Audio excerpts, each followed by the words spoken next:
Ma vocation, en fait, c'est venu comme par hasard au bord du lac de Tibériade. Un soir, j'étais en pèlerinage en Terre Sainte et c'est un prêtre qui m'a posé la question si j'avais jamais pensé à rentrer au séminaire. Et en fait, je lui ai répondu que j'y avais déjà pensé mais que j'avais pas envie parce que je me voyais bien laïque, engagé dans l'église, comme ingénieur, marié, etc.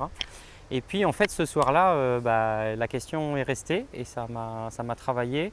Et comme je suis parti à ce moment-là au Sri Lanka, je me suis dit j'ai 2 ans pour y penser avant de revenir en France. Et donc j'ai discerné avec un prêtre là-bas au Sri Lanka. Et j'ai décidé donc de revenir en France pour repartir comme prêtre missionnaire en Asie. Là aussi, oui, l'apprentissage que les autres séminaristes ne sont pas forcément comme moi et cependant ils sont appelés par le Seigneur. Et ça a été un bel apprentissage, ouais, d'apprendre à se respecter différents et de cheminer ensemble avec des gens qui ne sont pas comme nous, oui, qui ont certains choix différents, puis d'autres choix les mêmes. Après, on peut se dire, il y a toujours cette question de savoir est-ce que je suis vraiment appelé à ça ou est-ce que je suis appelé à autre chose. Et je crois que le temps du séminaire est là aussi pour nous aider à discerner par rapport à ça, notamment sur tout le plan affectif. Est-ce que, oui, je ne suis pas appelé au mariage? Est-ce que je suis capable de tenir dans le célibat? Plusieurs fois, je me suis posé la question et moi, je crois on n'est jamais dans un 100% de certitude. On est toujours dans finalement une décision de foi où on se dit, ben oui, c'est là où il me semble que je serai le plus heureux, ou c'est là où il me semble que le Seigneur m'appelle le plus. Et donc je crois que c'est un petit peu dans cette démarche-là que j'ai continué. Mais bon, je ne vous cacherai pas, il y a même des jours, je regardais le prêtre célébrer à l'hôtel et puis je me dis, ah non, vraiment, c'est pas pour moi, quoi. Bon, puis alors, tout un travail sur soi pour essayer de creuser.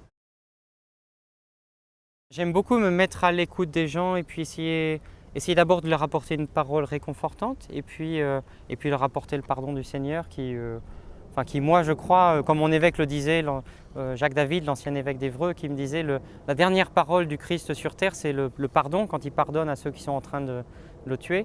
Et ça, je crois que c'est vraiment une parole qui est forte et c'est une bonne nouvelle pour les gens. Oui, je crois que le monde d'aujourd'hui a vraiment soif d'entendre que notre Dieu est un Dieu qui aime sans condition. Ça aussi, je crois que c'est... Voilà, j'entendais une fois un prêtre dire on peut être la meilleure personne au monde, on peut être la pire personne au monde, on ne peut pas augmenter l'amour de Dieu pour nous parce qu'il est toujours au maximum. Et ça, je crois que c'est vraiment quelque chose que le monde d'aujourd'hui a soif d'entendre.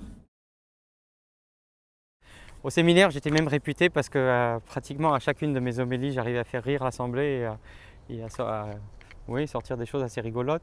Maintenant, je suis plus dans même dès le début, hein, mon idée de la prédication, c'est vraiment comment aider les gens, au-delà des blagues, hein, comment aider les gens à avancer vers le Seigneur, je dirais, ou à s'ouvrir plus au Seigneur, ou à être plus transparent, ou à entrer dans une compréhension des textes bibliques du jour ou de la célébration eucharistique qui va les aider à avancer.